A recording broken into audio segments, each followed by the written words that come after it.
সাভারে বাসের সাথে প্রাইভেট কারের সংঘর্ষে ৩ জন নিহত হয়েছেন। সোমবার বিকেলে ঢাকা-রিচা মহাসড়কের সাভারের বলিয়ারপুরে এই দুর্ঘটনা ঘটে।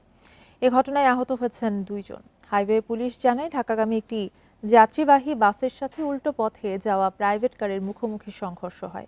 এতে ঘটনাস্থলেই একজন এবং হাসপাতালে ২ জনের মৃত্যু হয়। খবর পেয়ে পুলিশ দুর্ঘটনা কবলিত প্রাইভেট কার এবং বাসটি জব্দ করেছে। তবে বাসের চালক ও সহকারী পালিয়ে গেছে। এদিকে মৌলভীবাজারের রাজনগরের সড়ক দুর্ঘটনায় ২ কলেজ শিক্ষার্থী নিহত এবং একজন আহত হয়েছেন। সন্ধ্যায় পেঞ্চুগঞ্জ মৌলভীবাজার আঞ্চলিক মহাসড়কে মোটরসাইকেলের সাথে পিকআপ ভ্যানের মুখোমুখি সংঘর্ষে এ ঘটনা ঘটে।